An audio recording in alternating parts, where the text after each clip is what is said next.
pueda guiarnos en oración en esta noche y todos nos concentremos en esta petición, hermanos, al Señor que guíe nuestro corazón, que guíe nuestra mente para que podamos presentarnos delante de Él dispuestos hacia lo que Él desea de sus hijos, que podamos entender su palabra y deleitarnos en ella. Adelante, hermano Felipe. Amén. Amado y eterno Dios, poderoso, santo, justo, fiel, verdadero, a ese Dios que se dio a conocer a nuestras vidas, nos dirigimos en esta hora, Padre nuestro, ya no como una forma personal, sino a nivel de iglesia, Señor. Tus hijos, tu iglesia reunido, nos hemos congregado, Señor, esta noche para escuchar tu palabra, meditar en ella, estudiarla, para conocerte más, para amarte más y servirte mejor cada día, para conocer la teología, el conocimiento de ese Dios verdadero, para que cada día nos lleve a la doxología, Señor amado. Eso sea nuestro estilo de vida, de amarte, de servirte, obedecerte también. Sí, Señor. Señor, te ruego que bendigas a tu siervo, nuestro hermano Juan, que estará enseñándonos tu palabra, Señor, por medio de tu Espíritu Santo, él sea guiado, que ponga palabras en su boca, tu Espíritu Santo, Señor. Y tu iglesia, por tu iglesia oro, Señor, pidiendo que nos des entendimiento, sabiduría y retenimiento de tu palabra para que de nuestro corazón emane cada día en nuestra vida diaria. Señor, te alabamos y venimos a ti con alegría, con gozo para escuchar tu palabra en el nombre de Jesús y con la ayuda de tu Espíritu Santo, Señor. Nos detenemos en estos momentos para escuchar tu palabra. En el nombre de Jesús te pedimos, eterno Dios. Amén. Amén. Amén. Amén, queridos hermanos. Voy a proceder a compartir mi pantalla en este momento y me van a confirmar si que ustedes pueden ver todo con normalidad para poder iniciar de una vez ya con la clase. Vamos a ir recordando un poquito acerca de lo que hemos venido viendo también la semana anterior. Bien, ya estoy compartiendo. ¿Me confirman si es que lo pueden visualizar con normalidad? ¿Sí? Sí, hermano. Perfectamente. Listo. Vamos entonces a ir observando lámina por lámina. ¿Qué es la hermenéutica?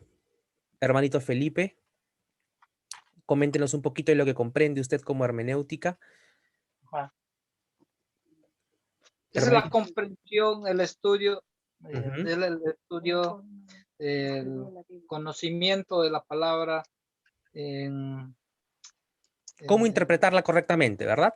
Tal como usted sí, me lo ha dicho, entenderla, conocerla, entender el ajá. significado, ¿verdad?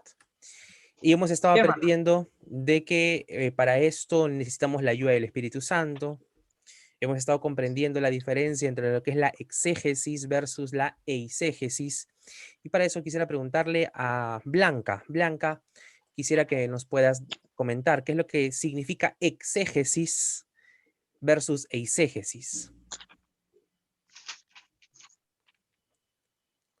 ¿Usted me escucha? Sí. Ya. Exégesis es un correcto entendimiento de las escrituras de acuerdo al contexto también. Ya, más o Mm, menos. A ver, hermanita Elizabeth, a ver, o hermanita Lucy, perdón. A ver, ayude a Blanca. Exégesis es extraer el significado del texto bíblico. Listo, contundente. Eso es sencillo. Exégesis, ex viene de extraer. Grábense bien eso. Exégesis viene de extraer. Extraer el significado correcto del texto bíblico. Para hacer una hermenéutica bíblica necesitamos hacer una exégesis. Excelente, hermanita Lucy. Muchas gracias. ¿Puede apagar su audio para que no se filtren allí los sonidos? Efectivamente, tal como nos lo ha comentado nuestra hermanita Lucy, exégesis es poder extraer el significado del texto bíblico para que nosotros podamos recibir lo que la palabra de Dios nos está mostrando. La intención de este curso está, por supuesto, en entender la palabra de Dios, que ustedes por su propia cuenta desarrollen la capacidad de poder maravillarse en la palabra de Dios, amar la palabra de Dios, deleitarse en la palabra del Señor Y para eso es importante conocer ciertos principios, ciertos conceptos que nos van a ayudar a observar la escritura, y estamos viendo específicamente ello, profundizar en la observación de la palabra. Para eso estamos viendo cómo leer los párrafos que aparecen en la Biblia. Estuvimos explicando la semana pasada lo que significa un párrafo. Ustedes saben de que estas diapositivas van a ser compartidas luego de esta clase. Hoy día vamos a terminar la clase completa, así que hoy las vamos a estar compartiendo por el grupo de WhatsApp. Así que no se sientan mal si es que no terminan de copiar todo lo que me están en las láminas. Más bien sí les pido que me pongan su total atención para que ustedes puedan retener todo lo que se está enseñando hasta el momento. ¿Qué es un párrafo? Son los fragmentos de un texto que pueden reconocerse por su mayúscula al inicio y por el punto y aparte que marca su final. Son distintos fragmentos que hacen que el contenido del texto sea atractivo. Son párrafos. Por ejemplo, en el Salmo 119 encontramos 22 párrafos, 22 estrofas. Un párrafo puede estar formado por una o más oraciones, ¿sí? Hay que identificar eso muy bien. Hemos estado aprendiendo lo que significa observar las oraciones gramaticales. Hoy vamos a estar aprendiendo cómo observar los párrafos. Y para eso tenemos que saber de que los párrafos están conformados por oraciones gramaticales. Puede ser una o más de una. Cada una de estas oraciones se encuentra separada de la otra a través de un punto seguido y todas estas oraciones van a tener un mismo tema. Los párrafos van a tener un mismo tema relacionados a lo que nos vaya a mencionar el texto general. ¿Cuál es nuestro deseo en este estudio? ¿Cuál es nuestro deseo en esta noche? ¿Cuál es nuestro deseo en general para con la palabra de Dios? En primer lugar, deseamos aprender a observar los detalles hallados en la palabra de Dios bajo la guía del Espíritu Santo. Deseamos dominar el arte de la observación, así como el actuar es un arte, así como el cantar es un arte, así como el danzar es un arte, la observación de la escritura también es un arte. Por lo tanto, ¿el arte se desarrolla de la noche a la mañana o toma tiempo? Creo que todos podríamos estar seguros de que todo arte toma tiempo. Incluso si naciste con una voz privilegiada y puedes cantar llegando a notas muy altas, necesitas desarrollar ese arte para que tú puedas tratar bien a tu voz, tratar bien con el don que naciste. Y aquí el arte de la observación también hay que trabajarlo.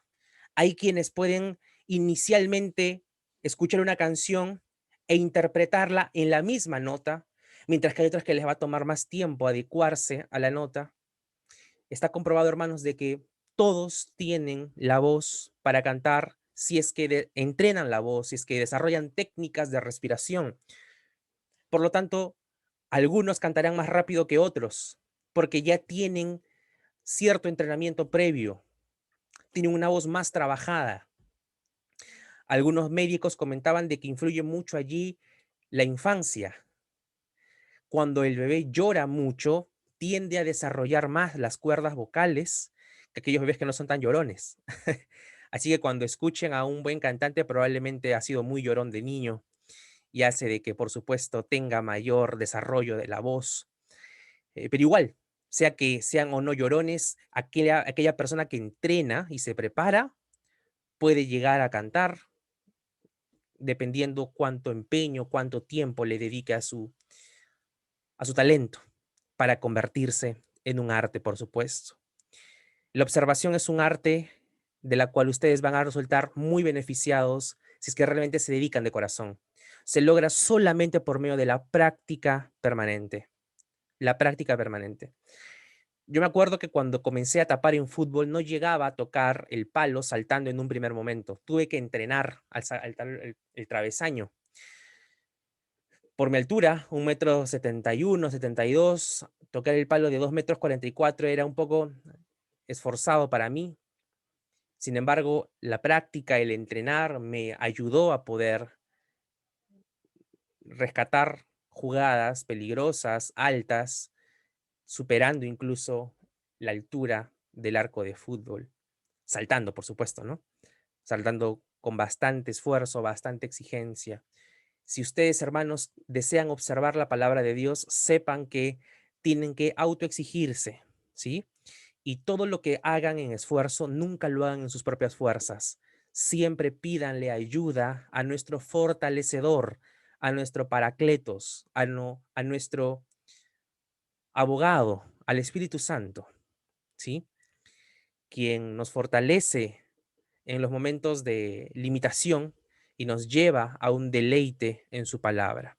Solamente el Espíritu Santo. Así que, hermanos queridos, si ustedes quieren ser buenos lectores, voraces de la palabra de Dios, tienen que aprender a observar esos detalles. ¿Y para eso qué se necesita? Tiempo. Tiempo, queridos hermanos.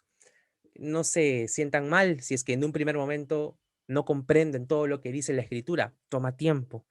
Quien les habla pasó mucho tiempo, varios meses, años, leyendo solamente las cuestiones sencillas para no tratar de atarantarme en algunas cuestiones que no comprendía muy bien. Ha sido la constancia y, por supuesto, la ayuda del Señor que me ha llevado a poder recibir la enseñanza de su palabra y sobre todo disponer mi corazón, decirle, Señor, aquí está mi corazón para que tú moldees mi vida conforme a tu palabra. Así que, hermanos, nunca es tarde, ¿sí? Yo creo que ya es poco tarde para aprender a interpretar la Escritura. Para mí, siendo honestos, aproximadamente a los 90, 95 años. Si tú tienes acá hoy 90, 95 años, ya si gustas, ya no puedes, ya si quieres puedes salir de la sala, ¿no? O escucharme, ya no apuntar nada. Pero si tienes menos de 90 o 95, esta clase es para ti, ¿sí? Ese es nuestro deseo, aprender a observar los detalles hallados en la palabra de Dios, desarrollando el arte de la observación. Para eso nuestra actitud debe ser un corazón que reconoce la grandeza del único Dios verdadero, un corazón humillado ante la poderosa mano de Dios, como lo dice Pedro en el 5º capítulo, versículo 6, humillaos pues bajo la poderosa mano del Señor. Y el Salmo 1, estuvimos el día de hoy meditando en el Salmo 3 y 4, pero el día de ayer estábamos explicando el Salmo 1 y 2, la diferencia que existe entre aquella persona que es consciente del privilegio que tiene de poder estar en la ley de Dios y meditar en ella. Esta persona se vuelve un bienaventurado, un dichoso, una persona que supera el bienestar de cualquier persona porque está en la misma fuente de la felicidad, la palabra del Señor. Una felicidad que solamente la palabra nos puede proporcionar. Entonces aquí hay una pequeña conclusión que pude sacar de todo esto, es dime cuánto tiempo inviertes en observar la Escritura y te diré cuán fiel eres en el camino interpretativo, ¿sí? Dime cuánto tiempo inviertes en observar la Escritura y te diré cuán fiel eres en el camino interpretativo. Esto es muy importante y debemos recordarlo constantemente, ¿sí? Dime cuánto tiempo inviertes en observar la Escritura. Tú quieres interpretar correctamente la Biblia, tienes que observarla y no cansarte en observarla. Debes observar y recuerden lo que le decía el profesor al alumno cuando le dejó este pez. ¿Se acuerdan esta ilustración?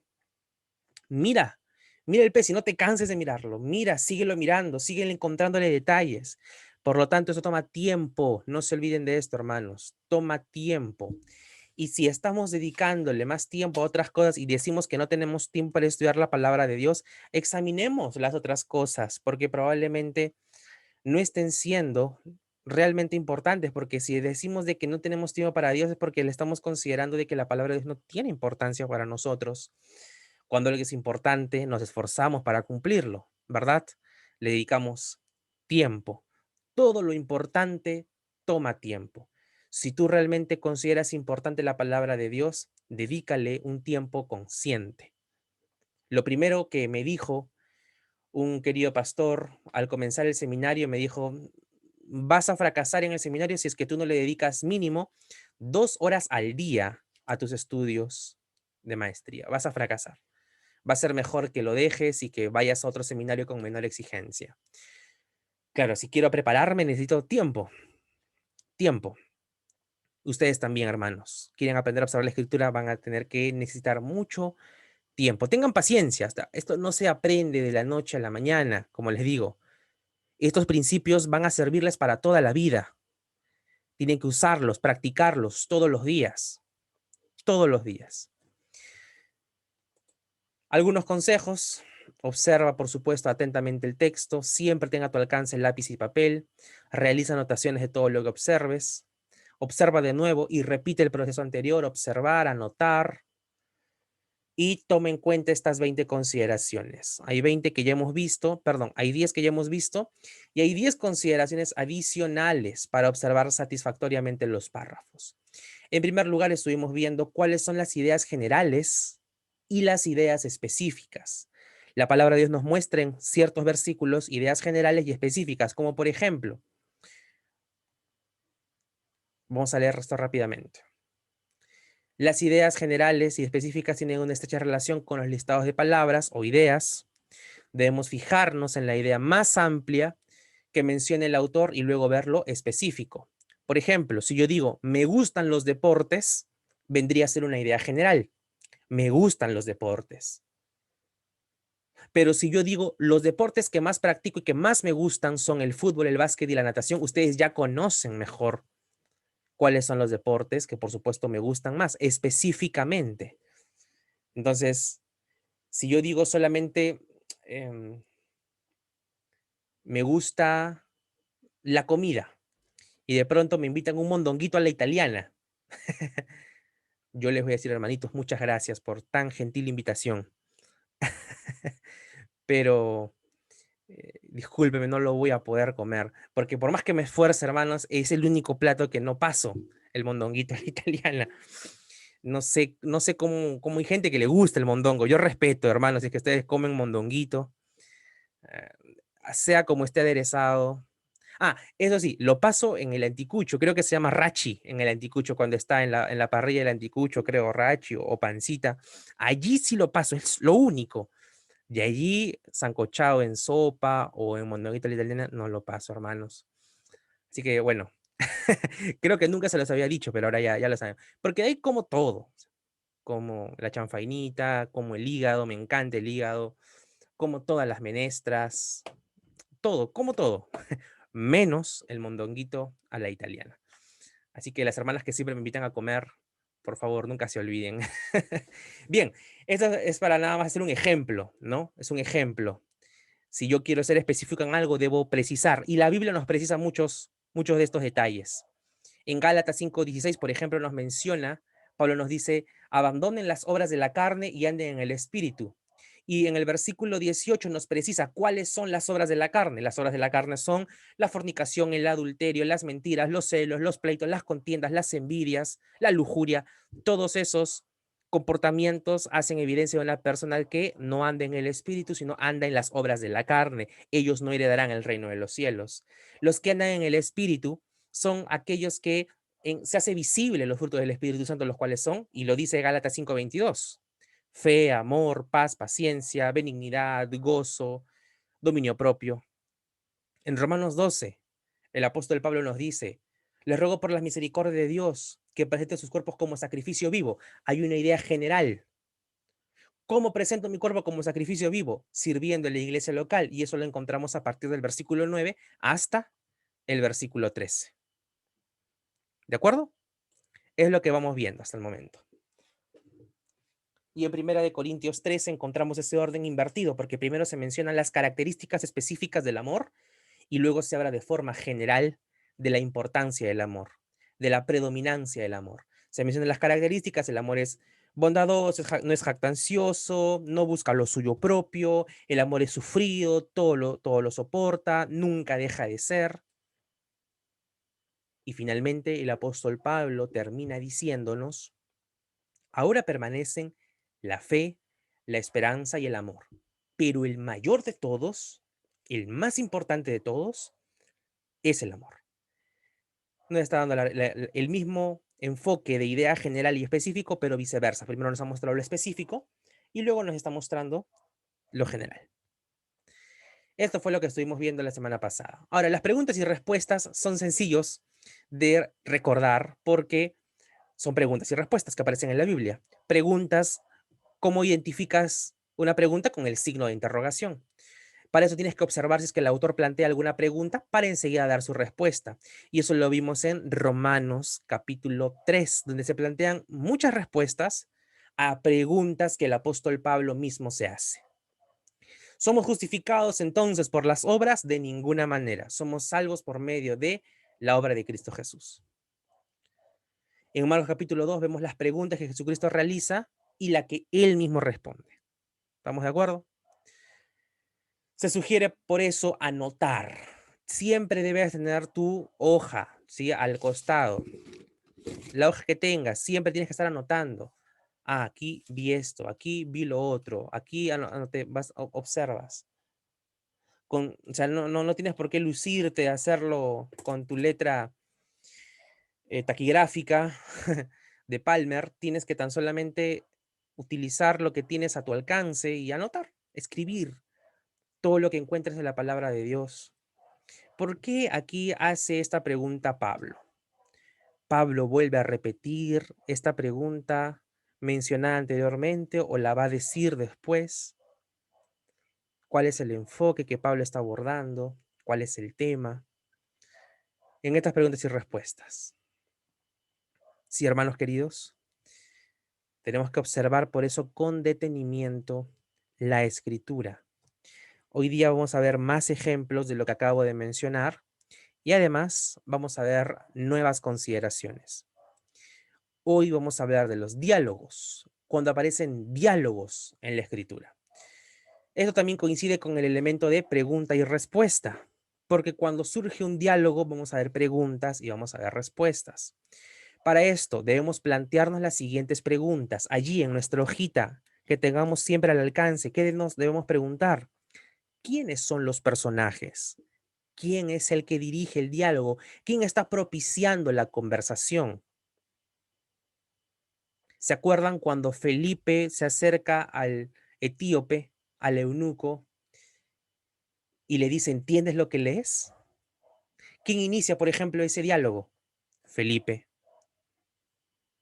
Felipe, el tocayo de nuestro hermano Felipe Ocumín, se acerca al etíope, al siervo de la reina de Candace, y le dice, ¿estás entendiendo lo que lees? ¿Y qué le responde el Felipe? ¿Qué responde, perdón, el eunuco, el etíope? ¿Cómo voy a entender si nadie me explica? Y en ese momento, ¿qué hizo Felipe? Le explicó el Evangelio de Cristo según lo que estaba apuntando en Isaías 53. Debo darme cuenta si es que es una discusión o una conversación. Por ejemplo, una discusión, ¿dónde lo observamos? Jesús discutió mucho con los fariseos, Jesús discutió bastante con los escribas. Claro ejemplo es Juan 8, por ejemplo, un largo diálogo. Nosotros somos hijos de nuestro padre Abraham. No, ustedes son hijos del diablo, le dijo Jesús. Ustedes son hijos de vuestro padre el diablo.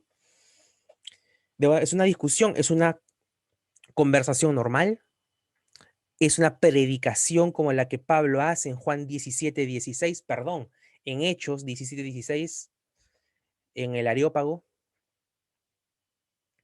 Y la siguiente pregunta que nos debemos hacer es, ¿cuál es el tema del cual se dialoga? ¿Cuál es el tema que se está conversando, que se está dialogando? ¿Cuál es? Vamos a ver algunos ejemplos. Vamos a Marcos, capítulo 2, versículo 15.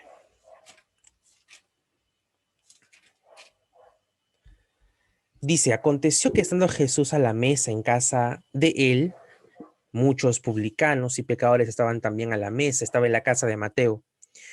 Estaban juntamente con Jesús y sus discípulos porque había muchos que le habían seguido. Y los escribas y los fariseos, viéndole comer con los publicanos y con los pecadores, dijeron a los discípulos, ¿qué es esto que él come y bebe con los publicanos y pecadores? ¿Quién hace esta pregunta en primer lugar?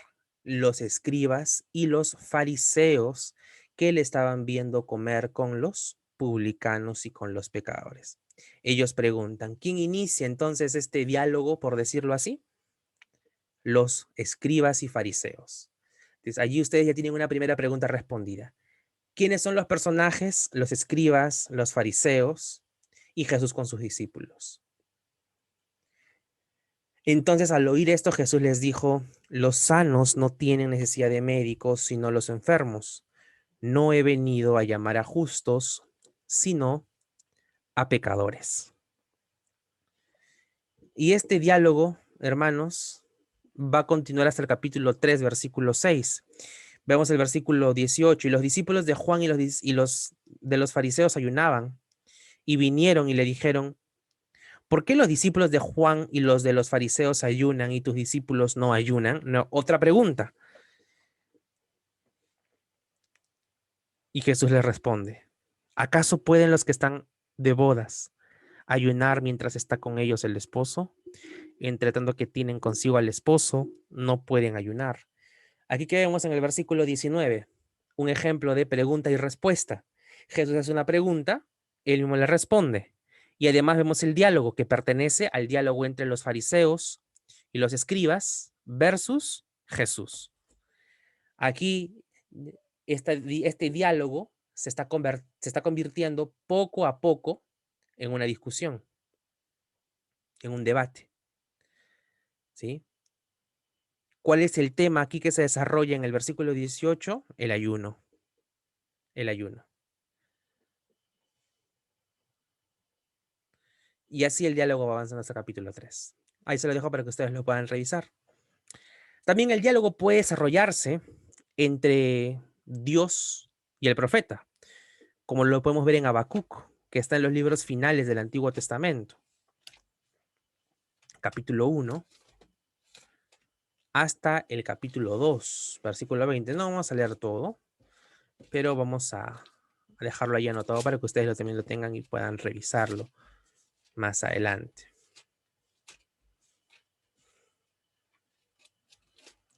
Habacuc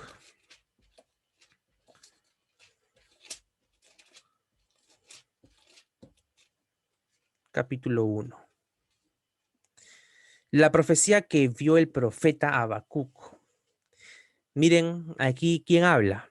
¿Hasta cuándo, oh Jehová, clamaré y no oirás, y daré voces a ti a causa de la violencia y no salvarás?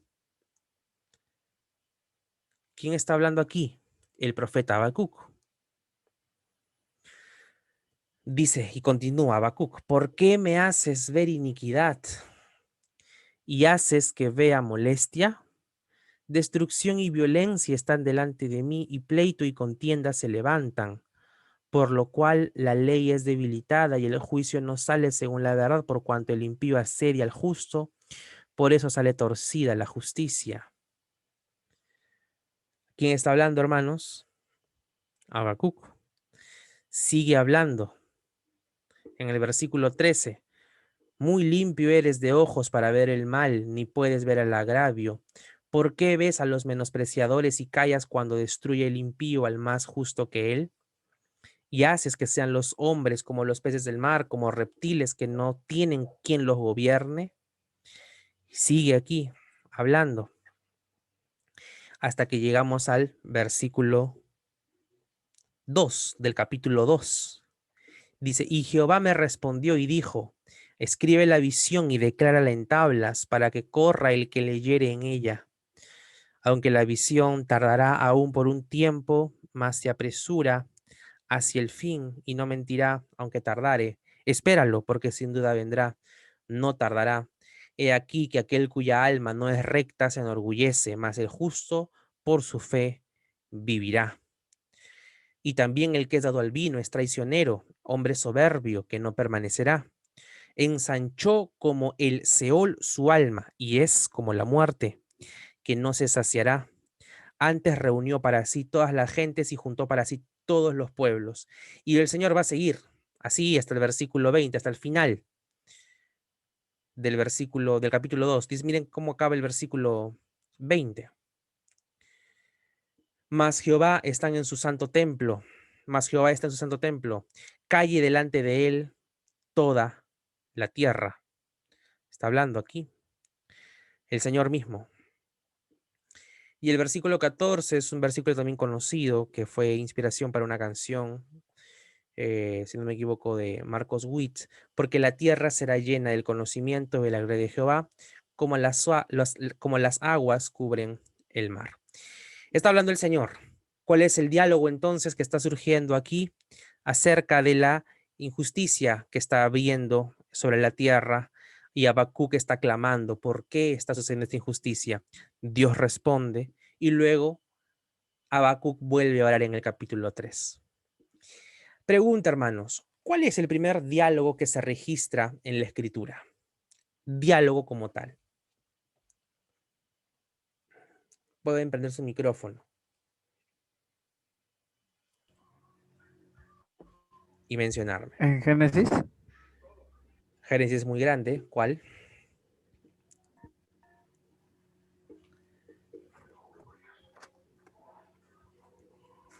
Génesis 51. No. ¿Cuál es el Génesis primer 3. diálogo que En existe? Génesis 3. Muy bien, excelente. Génesis 3, específicamente, a ver.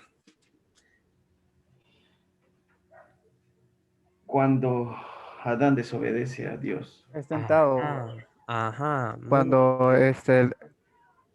sí. Claro, en el versículo 1 ¿es directamente. ese? Ajá. Sí, por supuesto. Ahí es el primer diálogo. Cuando es Claro. sentada Eva. Cuando es ¿Perdón? sentada Eva. Sí, así es. Así es. Claro, Dios había hecho todo con el poder de su palabra. Dios le había dado instrucciones a Abraham. Adán. Perdón, a Adán. A Abraham. A Adán. Y el primer diálogo como tal, entre pregunta, respuesta, ocurre entre la serpiente, entre el diablo y Eva. Luego el siguiente diálogo es entre Dios y Adán. Lo vemos esto en el versículo 8.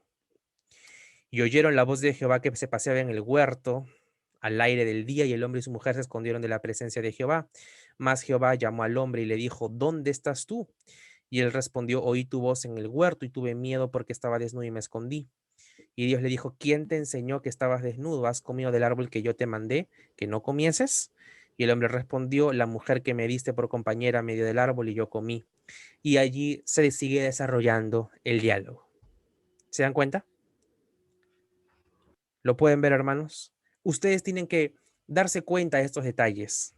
¿Cómo se logra esto? En primer lugar, deben recordar todos estos puntos para que al momento de leer la escritura puedan poco a poco ir distinguiendo. Ah, mira, acá hay una pregunta. El autor está preguntándose esto. ¿Quién en la Biblia, por ejemplo, se hace preguntas y no son respondidas por quien él desea que sean respondidas? Job. Job quería elevar su súplica delante de Dios, su cuestionamiento hacia el Señor, y Dios no respondía. Quienes le respondían eran sus amigos, Bildad, Sofar y Elifaz. Hasta que finalmente interviene Eliú,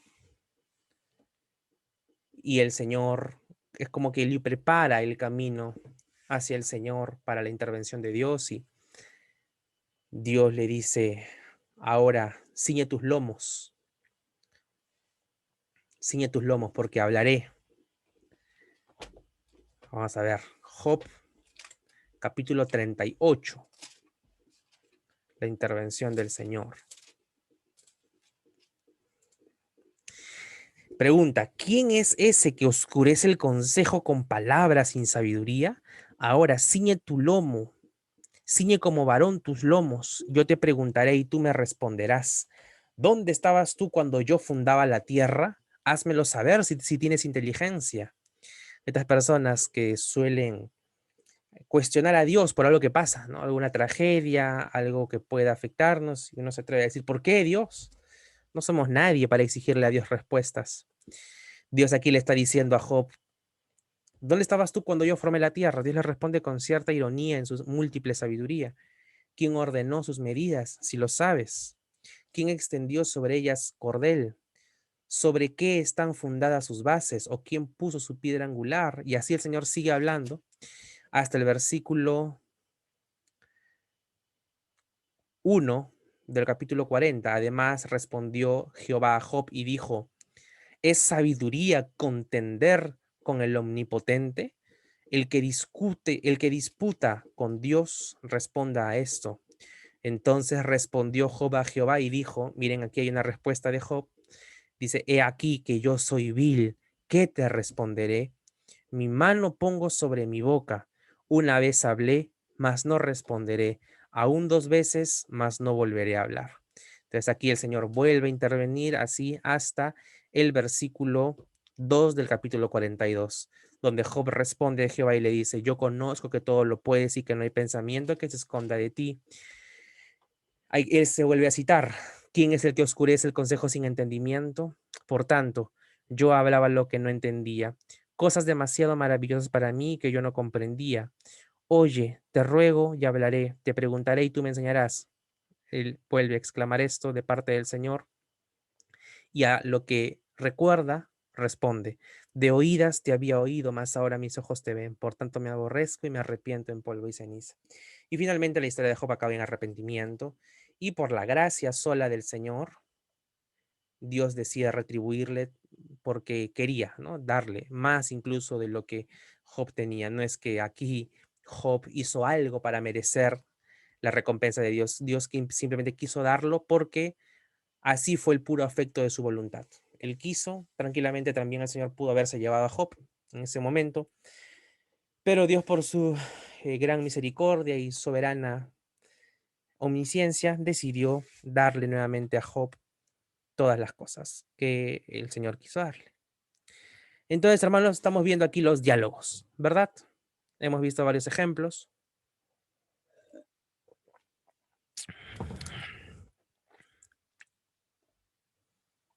Ahora pasamos al cuarto punto. Vamos a ir a comprender las declaraciones de propósito. ¿Cuáles son estas declaraciones de propósito? Las declaraciones de propósito son expresiones para realizar una función o tarea específica. ¿Se acuerdan cuando vimos los verbos imperativos? Haced, rogad a Dios, pedid y se os dará, tocad y se os abrirá. ¿Se acuerdan? Buscad y hallaréis. Guardan bastante hilación con la relación de causa y efecto. Y para eso vamos a ver algunos ejemplos, ¿sí? Efesios 2. Jeremías, ¿estás allí? A ver, Jeremías, léenos, por favor, Efesios 2:10. Ok. Porque somos hechura suya, creados en Cristo Jesús para buenas obras, las cuales Dios preparó de antemano para que anduviésemos en ellas. Ajá, perfecto. Muchas gracias, Jeremías. Efesios 2. Vamos a ver entonces, ¿cuál es la declaración de propósito? En primer lugar, debemos darnos cuenta que somos hechura suya, creados en Cristo Jesús, y aquí encontramos el para. ¿Para qué hemos sido creados en Cristo Jesús? Para buenas obras. Hay una declaración directa de propósito. Entonces, cuando tú quieras observar cuál es una declaración de propósito, siempre es importante darnos cuenta de estos momentos de las oraciones gramaticales que nos muestran preposiciones. Para, por, para qué. Hemos sido creados en Cristo Jesús para buenas obras. Nos está explicando la función. Tú has sido hechura suya, has sido creado en Cristo para cumplir buenas obras. No, yo ya fui cristiano, ya tomé mi decisión, así que puedo hacer con mi vida lo que se me antoje, porque igual sé que cuando yo me muera voy a ir al cielo, porque ya tengo aquí mi certificado de membresía. No, tú no eres salvo para ganarte solamente un ticket para el cielo. Tú eres salvo para vivir haciendo buenas obras. Lo vemos aquí en Efesios 2, versículo 10. Hay una declaración directa de propósito. Juan 3:16, no lo busquen. ¿Qué dice Juan 3:16? Porque de tal manera amó Dios al mundo que dio a su Hijo unigénito.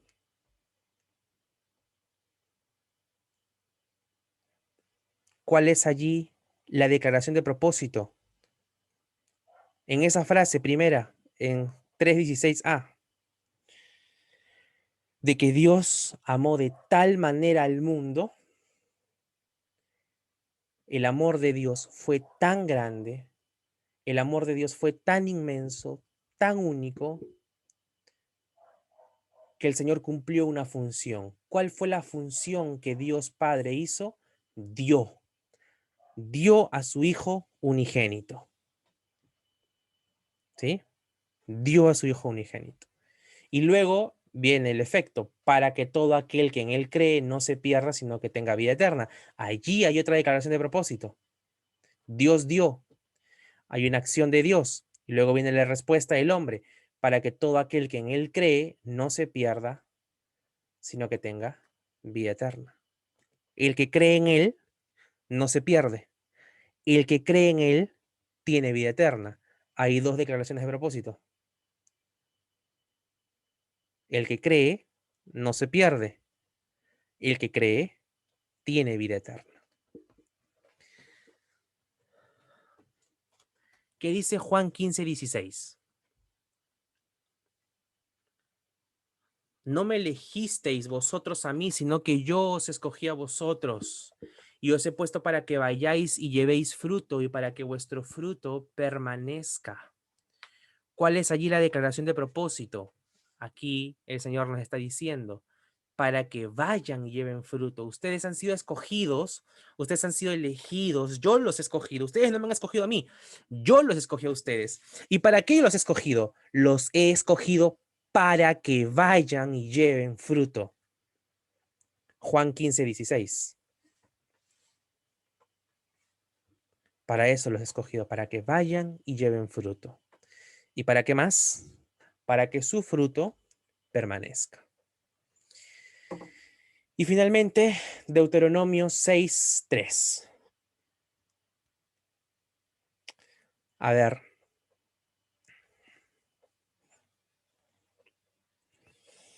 Vamos a pedirle a Stephanie que nos diga cuál es la declaración de propósito.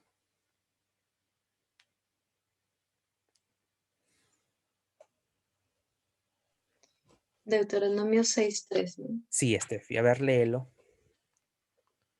Dice, oye pues, oh Israel, y cuida de ponerlos por obra, para que te vaya bien en la tierra que fluye leche y miel, y os multipliquéis como te ha dicho Jehová, el Dios de tus padres. Ujú. ¿Cuál sería ahí, Steffi, la declaración de propósito? ¿Qué es lo que Dios está mandándonos hacer? Guardar sus testimonios, sus mandamientos. Muy bien, muy bien. Y si guardamos sus mandamientos, ¿qué va a ocurrir? Nos va a ir nos va a ir bien en la tierra. Ajá, así es. Ahora, sabemos de que esta palabra no está yendo exactamente dirigida a nosotros, está yendo hacia el pueblo de Israel, previo a la tierra prometida, ¿verdad? Pero podemos tomar ahí algunas implicaciones, como por ejemplo el hecho de que Dios está preparando y advirtiendo a su pueblo de que la única forma de que les vaya bien es que atiendan a sus mandamientos. La función del creyente está en atender los mandamientos del Señor. Muy bien, Steffi, excelente. Pasamos entonces ahora a la quinta consideración, medios. Los medios son aquellas cosas que aparecen en la escritura por las cuales se consigue algo, ¿sí?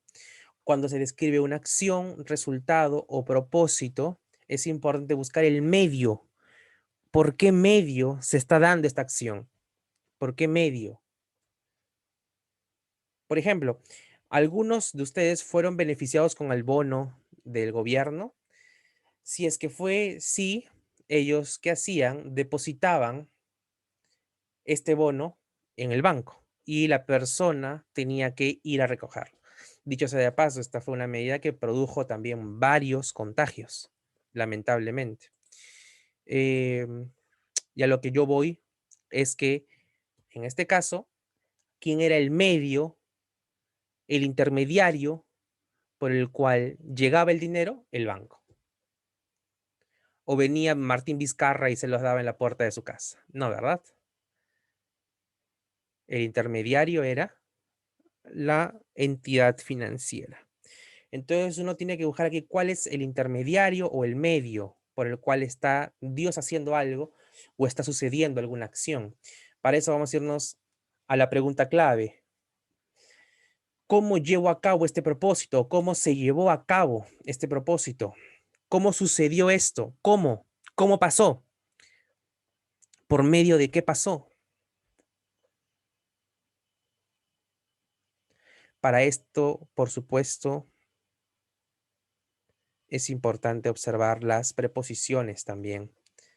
El por, sobre todo, porque el medio va a responder siempre al pronombre, perdón, a la preposición por. Por. Para esto mi pregunta clave debe ser, ¿cómo llevo a cabo este propósito? ¿Cómo se lleva a cabo este resultado? Dios nos ha salvado. ¿Por medio de quién? De Cristo. Cristo, por ejemplo, es el medio, nuestro intermediario. Pero vamos a ver aquí algunos ejemplos. Romanos 8:13. Romanos 8:13. Vamos a leer Romanos 8:13. Steffi, vuélvenos a ayudar, por favor, leyendo. Romanos 8:13.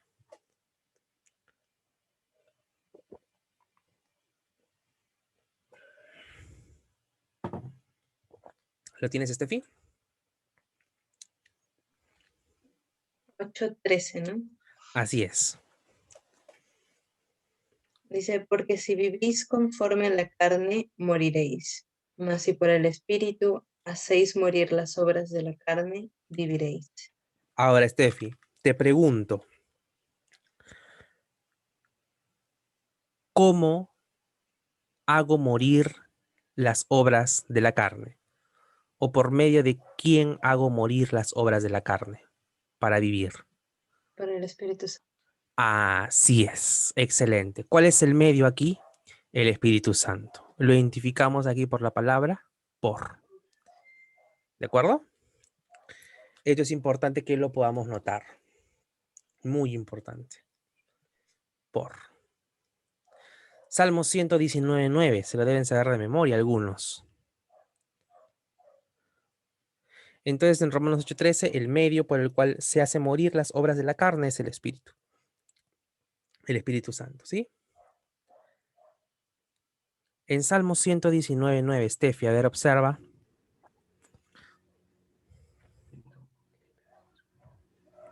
¿Qué dice primero? A ver, léenos. No te preocupes que te esperamos mientras lo encuentras.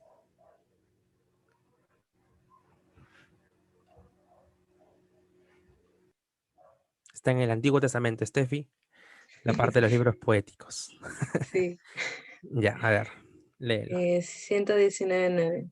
¿Con Sí. qué limpiará el joven su camino? Con guardar tu palabra. Ajá, entonces aquí la acción deseada es que el joven pueda mantenerse puro en su camino. Por lo tanto, ¿cómo puedo lograr mantenerme puro? Con guardar la palabra del Señor. Ahí responde, por supuesto. Aquí hay una pregunta y respuesta. ¿Se dan cuenta Ujú. cómo se van aplicando también todo lo que vamos aprendiendo hasta aquí? Hay una pregunta y respuesta y a la vez nos muestra el medio por el cual podemos mantenernos puros, que es viviendo según y acorde a la palabra de Dios. Así vamos a encontrar varios ejemplos, queridos hermanos. Ustedes cuando vayan leyendo, ustedes tienen que decir, mira, aquí hay una preposición por, acá debe haber un medio. Aquí, aparte de que hay una preposición, ¿no? Ya te diste cuenta que hay una preposición, te debe indicar entonces que hay un medio, algo por lo cual está sucediendo lo que está sucediendo. ¿Qué es lo que está llevando a cabo esta acción? Yo debo encontrar esa respuesta en el mismo texto. Y si no la encuentro en ese mismo versículo, anoto la pregunta. De repente está en ese mismo libro, en ese mismo capítulo, más adelante, más atrás ya estaba dicho. Uno tiene que, para eso, hacer una lectura muy detallada. Algo que me hace bastante reflexionar en la importancia de la lectura de la palabra es que en el seminario me dejan, hermanos, responder dos preguntas. Me dejan esta pregunta y esta pregunta. Y me dicen, lee todo el libro 2 veces y vas a responder la pregunta. La pregunta así a simple vista no se responde. No es una pregunta que uno la puede encontrar en Google o en algún libro. Es una pregunta que va a salir del mismo texto. Entonces uno tiene que leer. Si no entiendo un capítulo, leo todo el libro.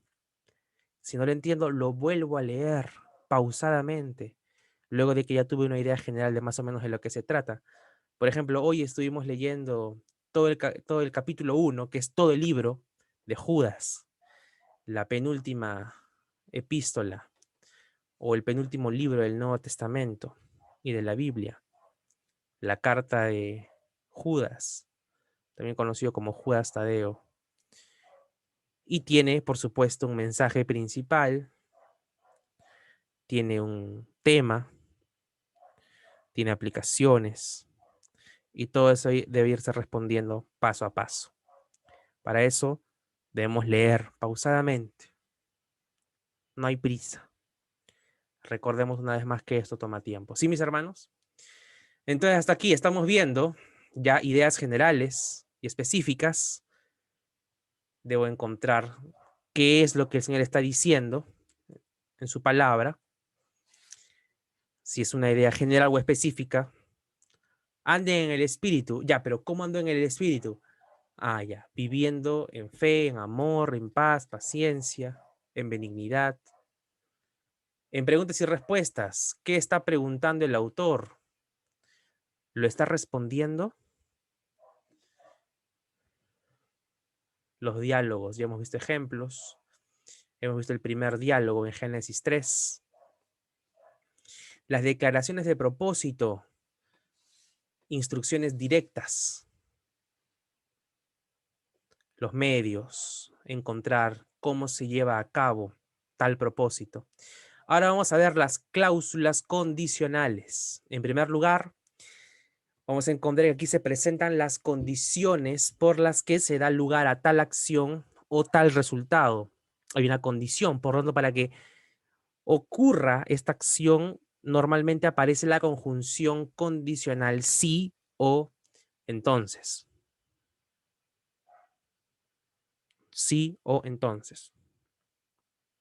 Y vamos a encontrar innumerables ejemplos en la Biblia.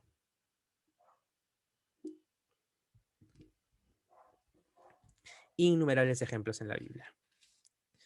Para eso vamos a irnos en primer lugar a 2 de Corintios 5:17 y luego vamos a irnos a Deuteronomio 28.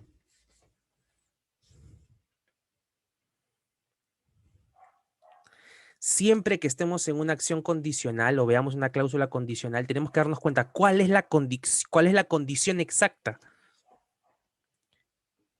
La condición normalmente va a empezar por el sí. Y el resultado de esa condición normalmente va a estar precedido por el entonces. Entonces sucederá esto, esto, esto.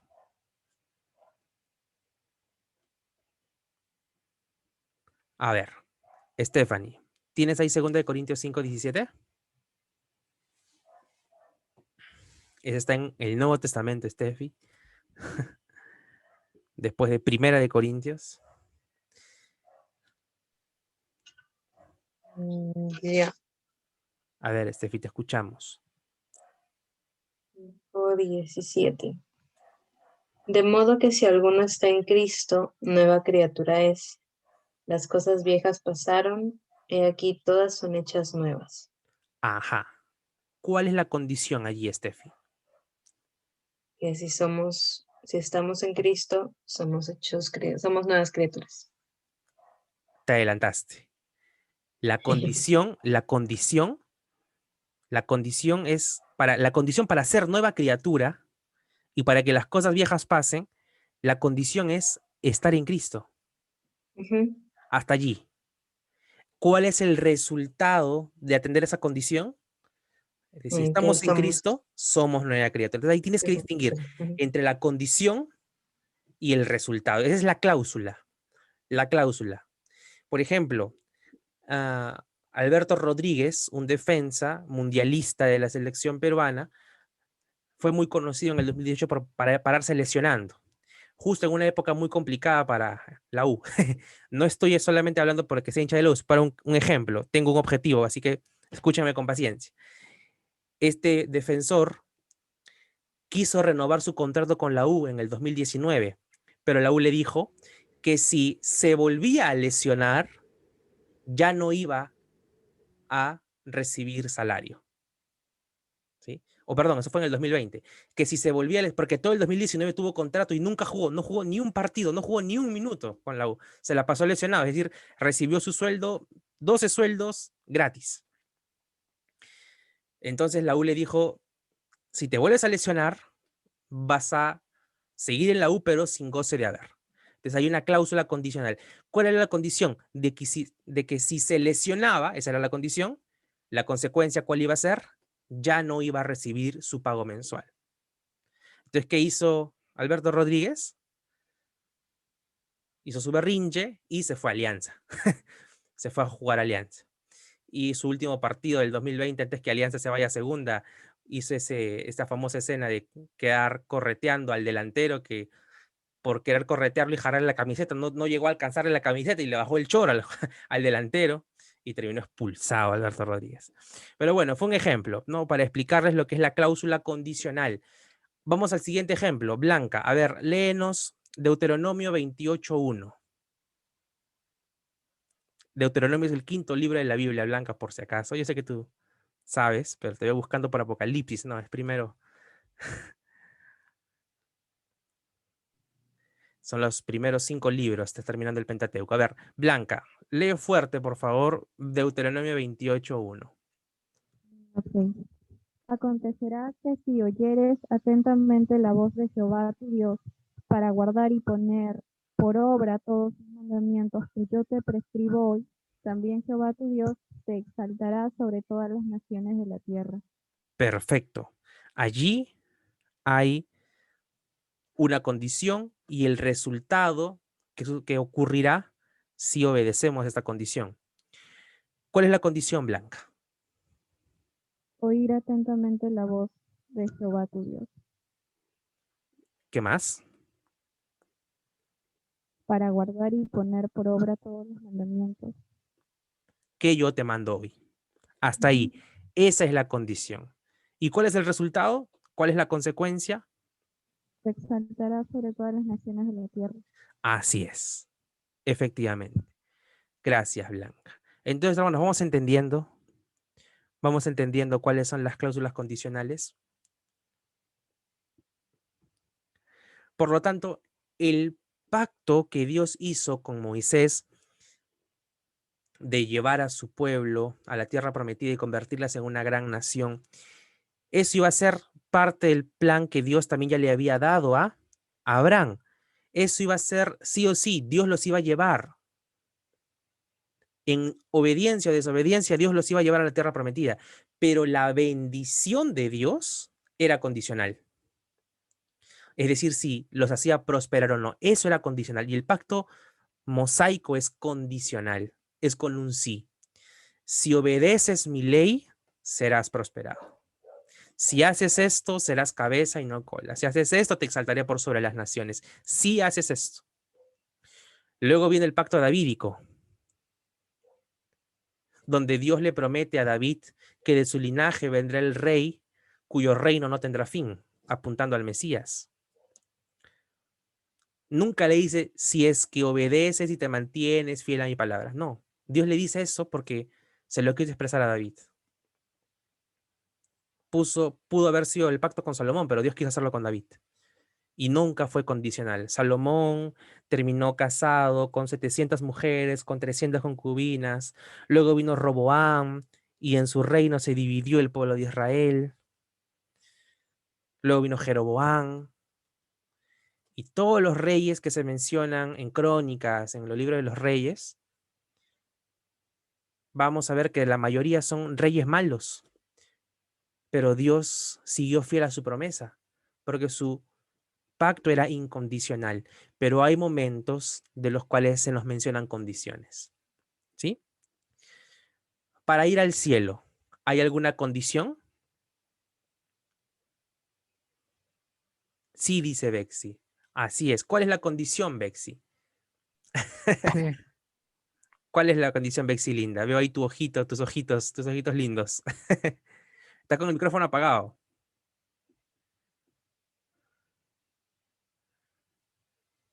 ¿Cuál es la condición para que vayamos al cielo? ¿Es condicional o es incondicional? Creer en Cristo que murió en la cruz. Así es. Así es, efectivamente. No, tú no tienes que hacer nada, no tienes que hacer nada para ir al cielo. No, sí, obviamente no tienes obras humanas que hacer, no tienes que latigarte, no tienes que ponerte silicio. No, tienes que creer en el evangelio, tienes que arrepentirte. ¿Sí? Eso es lo que tienes que hacer. El amor de Dios es inagotable y para sus hijos es un amor incondicional. Dios no hace acepción de personas. Dios recibe a todos aquellos que abandonan su pecado y confían en Cristo para la salvación.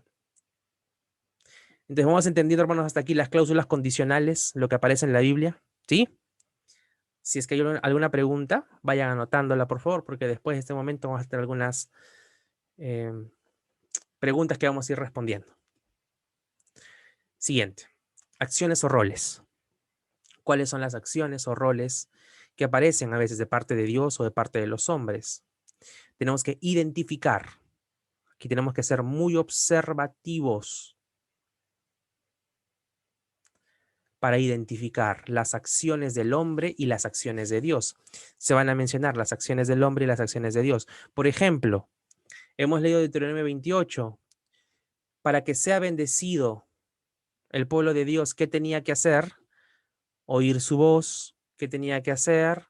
Escuchar todo lo que el Señor le decía, ¿verdad? Obedecer diligentemente al Señor su Dios, era la acción del hombre. ¿Y cuál iba a ser la acción de Dios? Iba a ponerlo sobre todas las naciones de la tierra. Pero ese no es el único ejemplo, vamos a ver más. Para eso tenemos que preguntarnos, ¿qué es lo que hace Dios en este pasaje? Y en segundo lugar, ¿qué es lo que hacen las personas en este pasaje? Acciones o roles. Y siempre van a ser las acciones o roles de Dios y o de los hombres.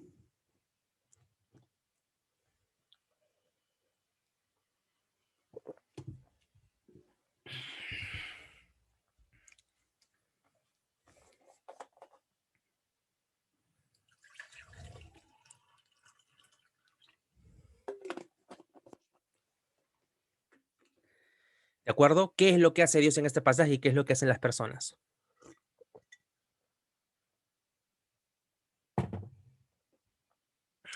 Vamos a ver algunos ejemplos. Steffi anda buscando Efesios 5 y Jeremías anda buscando Mateo 5:43. A ver, Steffi, léenos por favor Efesios capítulo 5, verso 1 y 2. Hace muy poquito hemos estado leyendo Efesios en nuestras lecturas diarias. A ver, Steffi. Dice, sed pues imitadores de Dios como hijos amados, y andad en amor como también Cristo nos amó y se entregó a sí mismo por nosotros, ofrenda y sacrificio a Dios en olor fragante. Perfecto. ¿Cuál es ahí el rol del hombre? ¿A qué se le está mandando? Al hombre, en primer A lugar. imitar Así es. a Dios. Ajá. Como hijos amados. ¿Qué más, Steffi? ¿A qué más se le manda al hombre? A andar en amor. Muy bien, andar en amor. Y hay una comparación, así como cuál es el rol de Dios, el rol de Cristo.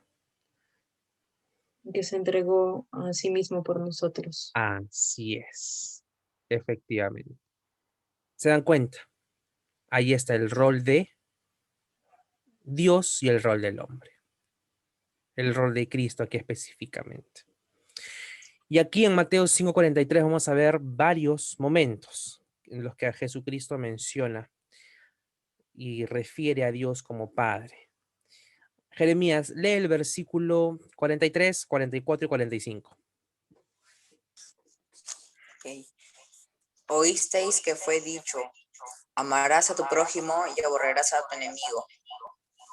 Pero yo os digo, amad a vuestros enemigos, bendecid a los que os maldicen, haced el bien a los que os aborrecen y orad por los que os tragan y os persiguen, para que seáis hijos de vuestro Padre que está en los cielos, que hace salir su sol sobre los malos y buenos y que hace llover sobre justos e injustos. Perfecto. Allí hay instrucciones directas, tanto para el hombre como roles que se muestran aquí para Dios mismo.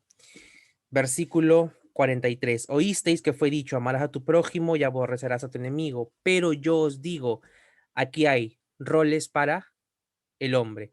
Amad a vuestros enemigos, bendecid a los que os maldicen, haced el bien a los que aborrecen y orad por los que ultrajan y os persigan.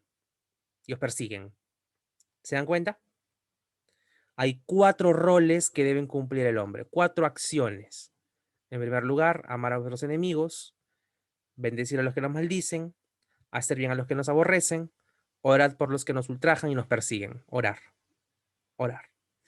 Amar, bendecir, hacer bien y orar. 4 acciones del hombre. Ahora, ¿cuál es el rol de Dios? El rol de Dios es que es bueno. Hace salir su sol sobre malos y buenos y hace llover sobre justos e injustos. Con tanta maldad en el mundo, queridos hermanos, imagínense, Dios ya habría destruido la tierra como destruyó Sodoma y Gomorra, o como la destruyó en el diluvio. Pero Dios prometió que no volvería a destruir la tierra y lo dejó traer en el pacto noéico. Pero el Señor, por supuesto, nos manda a ser buenos así como Él es bueno. Nos manda a ser justos así como Él es justo. Y así vamos a ver, por ejemplo, en el versículo 48, sed pues vosotros perfectos, como vuestro Padre que está en los cielos es perfecto. ¿Cuál es nuestra función? Ser perfectos. ¿Como quién? Como nuestro Padre que está en los cielos, que es perfecto. Por lo tanto, Dios es perfecto, eso no nos queda la menor duda. Por lo tanto, ¿cómo logramos nosotros la perfección? Mirando al Señor. ¿Y cuándo llegará el día de que seamos completamente perfectos? El día en el que el Señor nos lleve a su presencia. Mientras estamos en esa carrera progresiva, ¿sí? Y específicamente nos manda aquí a obedecer de forma completa todas las instrucciones que nos han mandado anteriormente. ¿De acuerdo, mis hermanos? Y así vamos a encontrar varias situaciones donde aparecen los roles y las acciones del hombre y las acciones de Dios. Amén. Amén o no amén. Vamos a continuar. Términos emocionales. ¿Sí, no? Sí, 8. Términos emocionales. Vamos a identificar las palabras que nos muestran sentimientos o emociones. Para eso vamos a irnos directo a 4 ejemplos rápidos.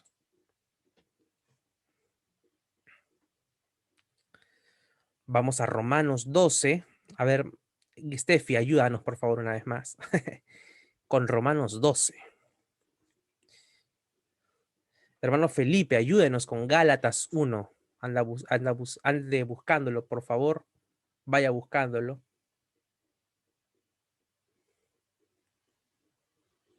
Majito, léenos por favor Judas 1:3. Y Eliú, ¿está por ahí Eliú? Lo vi conectado, ya no está. Rebeca, ahí estás tú. Prende tu camarita, lo vas a salvar a Eliú, muy bien. Tú lee, Rebeca, Primera de Juan 2, por favor.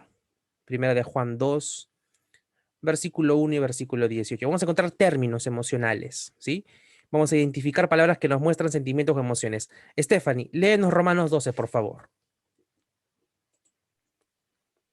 Romanos 12, 1. 1.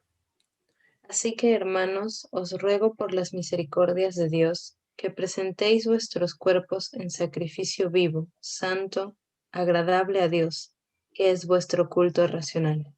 Muy bien. ¿Cuál es para ti, Steffi, allí el término emocional? Os ruego.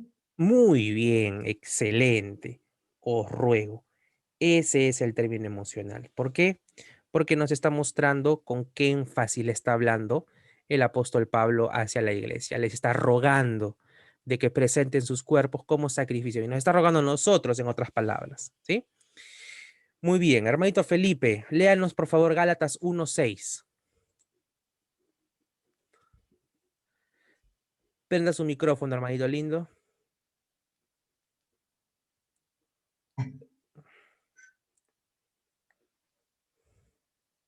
Lo apagó, creo.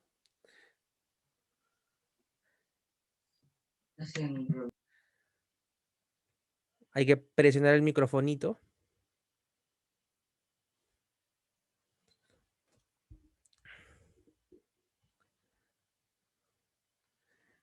Presione la pantallita y luego va a aparecer ahí el micrófono. En todo caso, no se preocupe, hermanito lindo, no se preocupe. Yo lo voy a leer en esta oportunidad. No se preocupe, sígame escuchando más bien. No se entristezcan ni nada por el estilo. Escúchenme. ¿Qué dice Gálatas 1:6? ¿O alguien lo tiene ahí que quisiera leerlo voluntariamente? Lucy, ¿usted lo tiene ahí? A ver. A ver, hermanita Lucy, Gálatas 1:6. ¿Qué dice? Estoy maravillado de que tan pronto os hayáis alejado del que os llamó por la gracia de Cristo para seguir un evangelio diferente. Muy bien. Pregunta, hermanita Lucy. Todavía no apague, por favor, su micrófono. ¿Cuál es el término emocional? Bueno, para mí sería estoy maravillado. Por supuesto que sí, efectivamente. Ese es el término emocional. Hermanito Felipe, hermanito lindo, no se preocupe, hermanito lindo, no se preocupe. Escúcheme nada más, por favor, que es para mí importante que puedan quedarse con esta enseñanza bastante clara. Estoy maravillado. ¿Qué está expresando aquí el apóstol Pablo? Maravillarse. ¿Será para bien o será para mal? Lo vamos a ver en la siguiente consideración. Pero ustedes ya tienen aquí resaltado el término emocional. ¿Se dan cuenta? Un término que denota una emoción en particular. ¿Qué emoción es? Lo pueden ir notando. ¿Qué quiere decir aquí con maravillado? ¿Está emocionado favorablemente o desfavorablemente? Y el texto nos va a indicar de que, por supuesto, es una emoción desfavorable, pero eso lo vamos a ver en la siguiente. Judas 1:3. ¿Quién iba a leer? Majito, creo. Majito, por favor, léenos Judas 1:3.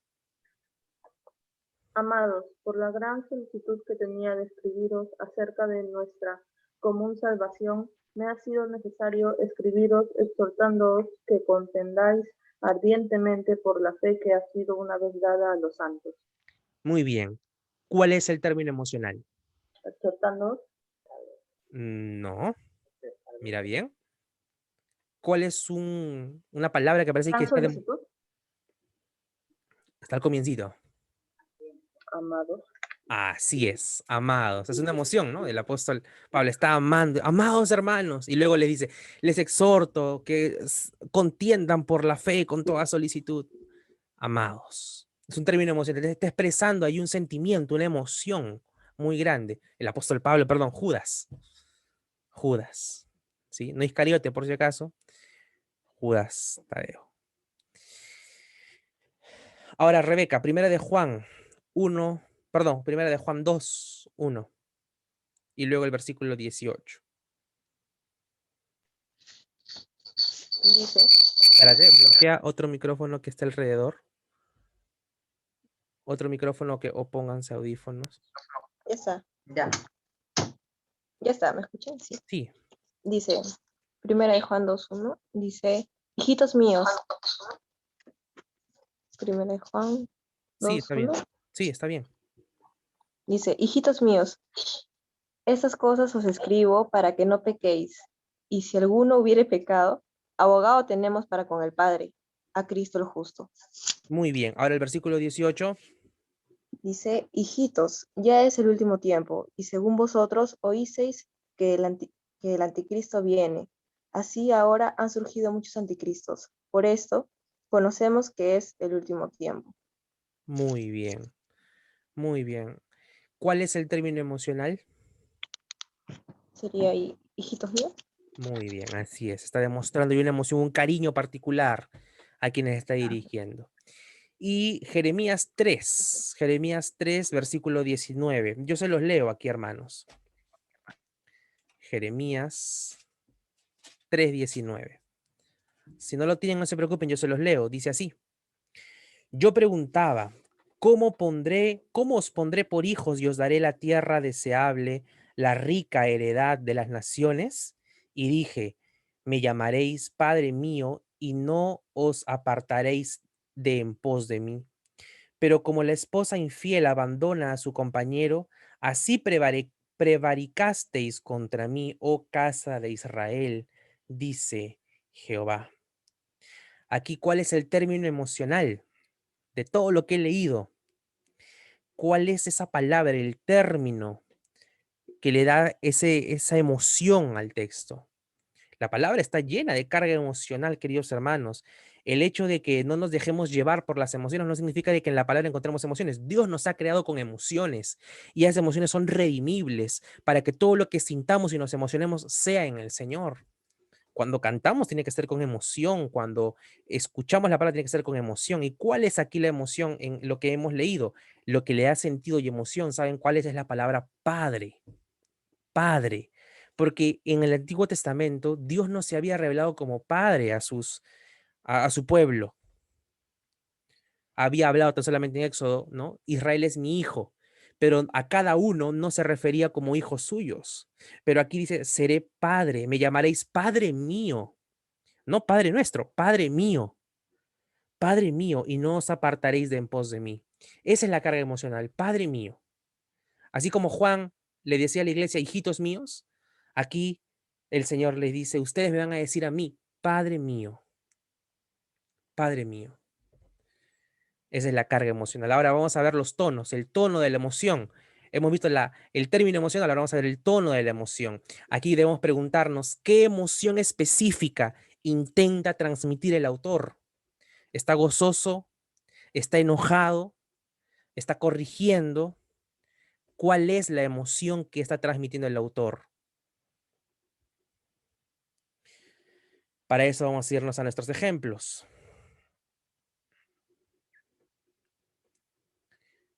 Voy a pedirle a ver, Steffi nuevamente. Colosenses 3 y Gabrielo Bexi, el que esté allí, primerito, a ver, solamente veo a Bexi. Gabriel debe estar por allí. Ahí está Bexi, muy bien. Bexi linda, léenos Gálatas 3, por favor, del 1 al 4. Y vamos a tratar de identificar cuál es el tono de la emoción. Steffi, lee los primeros 4 versículos de Colosenses 3, por favor. Todos escuchamos. Dice, si pues habéis resucitado con Cristo, buscad las cosas de arriba, donde está Cristo sentado a la diestra de Dios. Poned la mira en las cosas de arriba, no en las cosas de la tierra, porque habéis muerto y vuestra vida está escondida con Cristo en Dios. Cuando Cristo, vuestra vida, se manifieste, entonces ustedes también serán manifestados con Él en gloria. Muy bien, Steffi. En primer lugar, hay que hallar el término emocional. ¿Cuál es ese término emotivo con el que se está refiriendo el apóstol Pablo a la iglesia de Colosenses? ¿Cuál es para ti, Steffi? A ver, identifica. Ojo, no es solamente un término. Aquí hay varios términos porque son 4 versículos.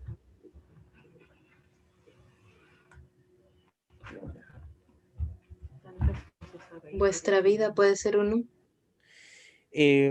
Antes de vuestra vida está el habéis muerto, por ejemplo, ¿no? Porque habéis muerto. Pablo está explicando, ustedes han muerto. Y la vida que ahora tienen está escondida con Cristo en Dios. ¿Qué tono le encuentras a esto lo que está diciendo el apóstol Pablo? Cuando Cristo, vuestra vida, mira cómo se repite vuestra vida otra vez, ¿no? Efectivamente, vuestra vida. Cuando Cristo, vuestra vida, ¿quién es Cristo? Es nuestra vida ahora. Cristo es nuestra vida. cuando Cristo, vuestra vida, se manifieste, entonces vosotros también seréis manifestados con Él en gloria. ¿Con qué tono está diciendo esto? Pablo está exhortándolos, Pablo está molesto, Pablo está gozoso. ¿Qué está diciendo aquí el apóstol Pablo? ¿Con qué tono lo está diciendo? Está enojado. Esperanzado en el versículo 4. Muy bien, Está corriendo. así es, esperanzado, muy bien. Se manifiesta, entonces vosotros también seréis manifestados con Él en gloria. Está hablando de la esperanza futura. Excelente, es un tono esperanzador. Por lo tanto, es un tono en cierta forma alegre y a la vez exhortativo, ¿no? Está enseñándoles. Si ustedes han resucitado, entonces busquen las cosas de arriba, les está enseñando. Es un tono instructivo. Está hablando seriamente el apóstol Pablo. Muy bien, Estefi. Y aquí vamos a ver un momento en el que Pablo le da un tono especial a Gálatas 3. La familia Zabaleta, por favor, lea. Gálatas 3, 1 al 4. Sí. Oh Gálatas insensatos, ¿quién os fascinó para no obedecer a la verdad? O vosotros ante cuyos ojos Jesucristo fue ya presentado claramente entre vosotros como crucificado. Esto solo quiero saber de vosotros. ¿Recibisteis el Espíritu por las obras de la ley o por el oír con fe? Tan necios sois, habiendo comenzado por el Espíritu, ahora vais a acabar por la carne. Sí. Tantas cosas habéis padecido en vano, si es que realmente fue en vano. Muy bien. Listo, Gabrielito. Ten cuidado al momento de leer las palabras con signo de interrogación. Dale la entonación, ¿no? ¿Recibisteis el Espíritu por las obras de la ley o por el oír con fe? Aquí está respondiendo, está preguntando Pablo, ¿no? ¿Tan insensatos son? Y responde, habiendo comenzado por el Espíritu, ¿van a terminar ahora por la carne? ¿Han padecido tantas cosas en vano? Si es que en realidad fue en vano, está exclamando. Aquí, ¿cómo sientes el tono emocional de Pablo? ¿Cómo lo está diciendo? ¿Está diciéndolo contento, alegre, riéndose? ¿Cómo lo está diciendo, Bexi? El capítulo 1, enojado. Sí, aquí en el 3. Estamos en En el el 3, 3. pues en el capítulo 1, enojado. En el Ajá, capítulo 2 lo está corrigiendo. muy bien. Nuevamente, en el capítulo 2 lo está corrigiendo. En el capítulo 2 le está corrigiendo. En el Versículo capítulo 3 2. nuevamente está enojado. En el versículo 2 les está corrigiendo. En el versículo 3 está nuevamente enojado, llamándole la atención. Ujú. Y en el 4 los está volviendo a corregir. Muy bien, así es. Así es. Entonces hay un tono correctivo. Pablo está enojado. Máquina.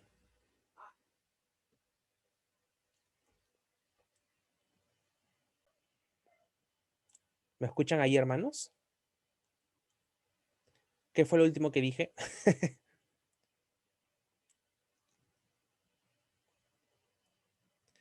Se dejó de compartir la pantalla, ¿verdad?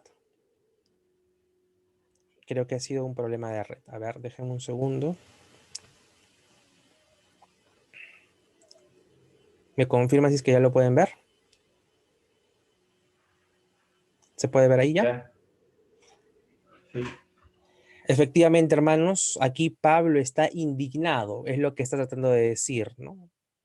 ¿Quién los ha fascinado para que lleven otro evangelio o crean un evangelio diferente? ¿Quién los ha fascinado? ¿Quién?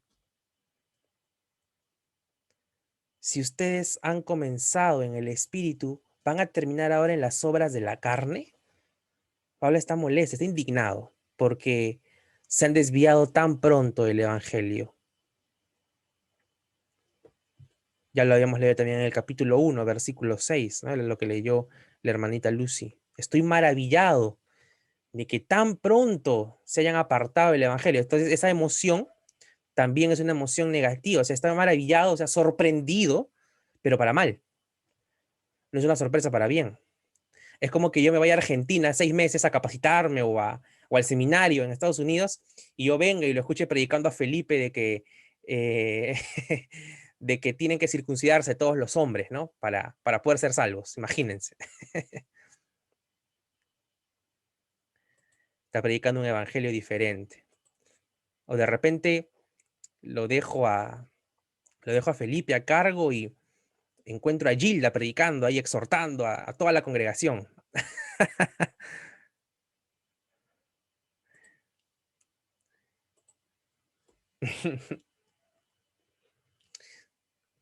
O lo dejo predicando a Braulio y regreso y Braulio está ahí ya con su carro de lujo, con su 4x4, con su casa de playa, ¿no? Y con la iglesia ya con 1000 miembros, pero todos así con el evangelio de la prosperidad. Yo voy a llegar y me voy a rasgar las vestiduras. Hermanos, ¿quién los engañó? Braulio, ¿quién te engañó? Como Moisés a Aarón. ¿Qué te hicieron estos para que te convenzan de hacer tal maldad cuando construyó el becerro de oro? Son ejemplos nada más, hermanos, para despertarnos. Pero es lo que está sintiendo el apóstol Pablo, ¿no? Está indignado, está molesto, está triste, dolido, sorprendido para mal.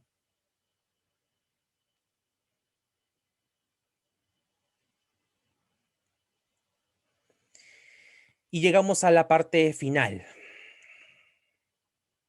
El rompimiento de tiempo. ¿Qué es el rompimiento de tiempo? Sencillamente les voy a mostrar los versículos. Bueno, es cuando se mencionan frases que nos muestran líneas de tiempo. De un versículo pasa a otro momento. Hay una ruptura de tiempo. Debí poner ruptura, pero no se puede rompimiento. Suena mejor ruptura, creo. Ruptura de tiempo pueden ponerle si gustan. Cuando hay rupturas de tiempo, cuando no todo es consecutivo, sino se menciona al día siguiente, después de estas cosas, y pasado esto, después de un tiempo, y no se menciona, hay una ruptura de tiempo en la que yo tengo que considerar para darme cuenta, ok, ¿a dónde se fue Jesucristo? ¿De dónde está hablando ahora? ¿Se encuentra en qué momento? Una ruptura de tiempo ahí.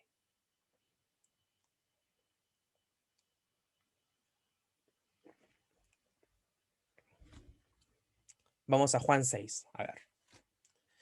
Con el último ejemplo de la noche.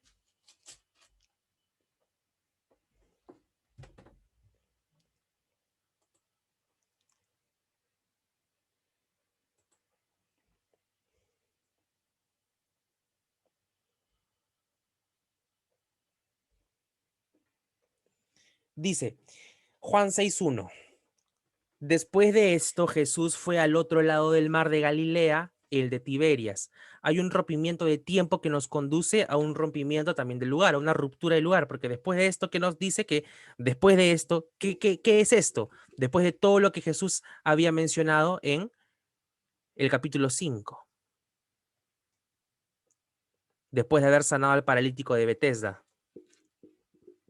Entonces, después de haber sanado al paralítico de Betesda, Jesús se va al otro lado del mar de Galilea, el de Tiberias, y le seguía gran multitud porque veían las señales que hacía en los enfermos. Entonces allí Jesús ya está en el otro lado del mar de Galilea y aparece la alimentación de los 5,000. Jesús alimenta a los 5,000 y dicen que los hombres, después de haber visto tan grande señal, dice el versículo 14, aquellos hombres entonces viendo la señal que Jesús había hecho, dijeron, este verdaderamente es el profeta que había de venir al mundo, pero entendiendo Jesús que iban a venir para apoderarse de él y hacerle rey, volvió a retirarse al monte él solo. ¿Se dan cuenta? Jesús se va a retirar, aquí se aproxima una ruptura de tiempo, y en el versículo 16, ya no es aquí un atardecer. Ya no es la hora de la comida. Sino aquí ya llega el anochecer. Dice el versículo 16. Al anochecer, debo considerar ese tiempo. Al anochecer, no lo puedo pasar. Ahí hay un significado importante. ¿Cuántas horas pasaron? Hubo un tiempo en el que Jesús apartó. ¿Qué hizo en ese tiempo? Dice, volvió a retirarse al monte él solo, en el versículo 15. O sea, ¿a qué se retiraba Jesús? A orar. Versículo 10, al anochecer descendieron sus discípulos al mar y entrando en una barca iban cruzando el mar hacia Capernaum. Estaba ya oscuro y Jesús no había venido a ellos. Y Jesús comienza a caminar sobre el mar, ¿no? Los discípulos tienen miedo, Jesús le dice, yo soy, no temas. Entonces los discípulos con gusto le recibieron en la barca. Ahí hay una primera ruptura de tiempo. En el versículo 22, el día siguiente, o sea, ya había pasado la noche, ya era un nuevo amanecer. La gente que estaba al otro lado del mar vio que no había habido allí más que una sola barca, que Jesús no había entrado en ella con sus discípulos, sino que estos habían ido solos. Entonces luego Jesús vio, no, la gente vio, mejor dicho, que Jesús no estaba allí, ni sus discípulos, entraron en las barcas y se fueron a Capernaum buscando a Jesús y le hallaron al otro lado del mar. Yo debo tomar en cuenta, hermanos, esos momentos que nos indican tiempo. Jesús los confronta, les dice, yo soy el pan vivo que descendió del cielo. Y en el versículo 7, perdón, en el capítulo 7, versículo 1, vemos, después de estas cosas, andaba Jesús en Galilea, pero no quería andar en Judea porque los judíos procuraban matarle. Entonces aquí hay otra ruptura de tiempo. Yo debo irme dando cuenta, ¿no? Acá hay una ruptura de tiempo, acá hay otra ruptura de tiempo, tal, para que yo pueda entender la palabra de Dios, en qué tiempo está hablando, si es ese mismo día, si es al día siguiente, si es el mismo día, pero más tarde. Jesucristo dijo, destruid ese templo y en 3 días lo levantaré. En Juan 2. Hablando de su cuerpo, ¿verdad?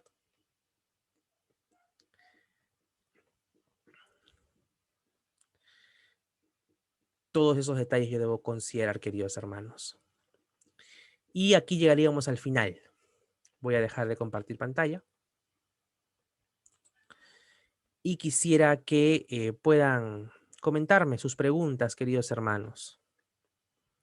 Hemos terminado estas 10 consideraciones adicionales. Las 10 primeras ya las hemos visto en el mes de febrero, pero que responden casi a todo lo que hoy también hemos visto.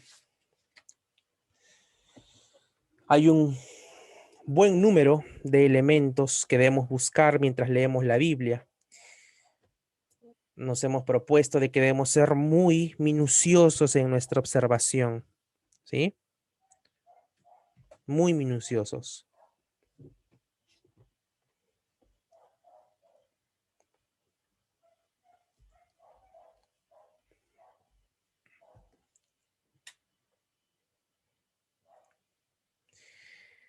Hendricks dice, un bolígrafo es una palanca mental, un lapicero, ¿no? En otras palabras, un lapicero es una palanca mental.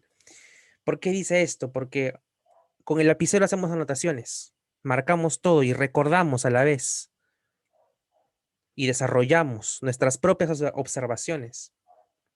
Son de estas lecturas muy detenidas que surgen los comentarios bíblicos, gracias a la observación. Tú para estudiar la Biblia no tienes que comprarte todos los comentarios de todos los comentaristas, de todos los teólogos. Tú puedes estudiar la palabra de Dios sin ningún comentario bíblico. Y es por eso que no se recomienda estudiar la palabra con un comentario bíblico al costado. Tú quieres estudiar la Biblia, estúdiala por ti mismo. O sea, tú mismo intenta descubrir dónde, en qué lugar, ¿no? Cuándo, en qué tiempo está escribiendo el autor, para que no te vuelvas dependiente del comentario bíblico. Y una vez que tú has desarrollado todo lo aprendido, puedes consultar con el comentario bíblico para ver si que todo lo que tú has escrito en tus observaciones están acorde. Todo lo que tú observes tiene que estar en la letra en negrita. O sea, todo lo que tú anotes tiene que decir el texto. No puedes tú especular. Y si quieres especular, ponlo ahí, estoy especulando, para que no te apresures en predicar algo que no está escrito. Tú debes predicar lo que está escrito. O tú debes compartir lo que está escrito, ¿no? Tú debes recibir lo que está escrito. Tú no puedes decir, en este tiempo que Jesucristo antes de que se ponga a caminar con el agua, fue a ver a su esposa, ¿no? Porque Jesucristo era casado. Yo no puedo llegar a esas conclusiones apresuradas. Sí, pero tú cómo sabes que no lo hizo, porque la escritura no me lo dice. Si la escritura no me lo dice, no tengo por qué creerlo. Yo creo y me someto a la autoridad de la palabra. Para mí esta palabra es suficiente. Lo que digan otros pervertidos como Leonardo da Vinci, entre otros, no me interesa. Me interesa lo que la palabra del Señor dice. Esta es, hermanos, la palabra que tenemos para estudiar cada día y para observarla. Son más de 1900 páginas que tenemos para observar durante toda nuestra vida. Estamos leyendo la Escritura diariamente. Nos va a ayudar a tener un panorama general de toda la Escritura, pero de ahí en adelante vamos a tener que observarla versículo por versículo y recibir lo que estamos aprendiendo.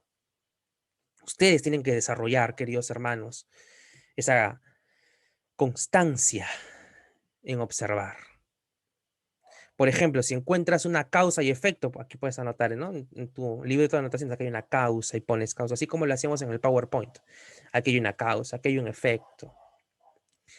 La próxima semana, si es que nos alcanza el tiempo, vamos a hacer un ejemplo para hallar todas las observaciones que encontremos. ¿Sí? Mientras tanto, todo lo que los versículos que recibieron de tarea, ¿se acuerdan? Los 4 versículos, o 3 como mínimo, también van a aplicar esto, ¿sí? Van a aplicar esto. Entonces tienen más tiempo para que en ese versículo mismo que ya se les dejó, puedan aplicar las consideraciones que hoy día hemos visto. Las ideas generales o específicas. Por ejemplo, les anuncio una, ¿no? En Mateo 28. Creo que estaba dentro de la tarea, ¿verdad? Mateo 28. Jesucristo dijo, vayan y hagan discípulos. Es una idea general. Vayan y hagan discípulos. ¿Cómo vamos haciendo discípulos? Enseñando y bautizando. Ahí hay una idea específica. La general, ir a ser discípulos, la específica, enseñando a que guarden todas las cosas que yo les he mandado y bautizando en el nombre del Padre, Hijo y Espíritu Santo.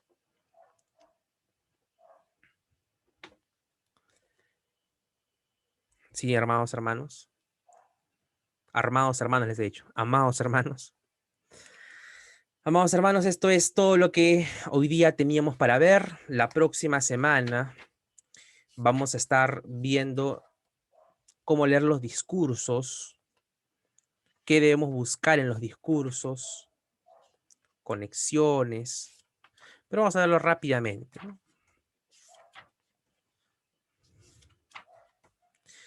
Yo creo que esto es un poco más técnico ya, lo que yo estoy viendo aquí en este libro.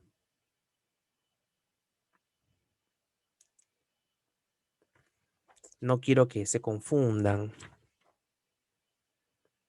Pero además, de repente se los menciono rápidamente, tan solamente.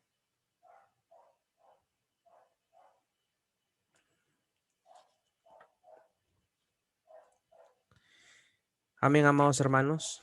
Eso sería todo por hoy. Ahora yo quisiera que podamos aprovechar este tiempo final. En primer lugar, para comentar algunas cosas importantes.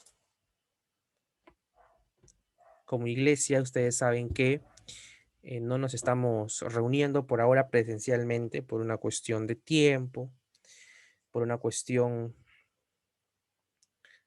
de cruces de horario con las labores que realizo paralelamente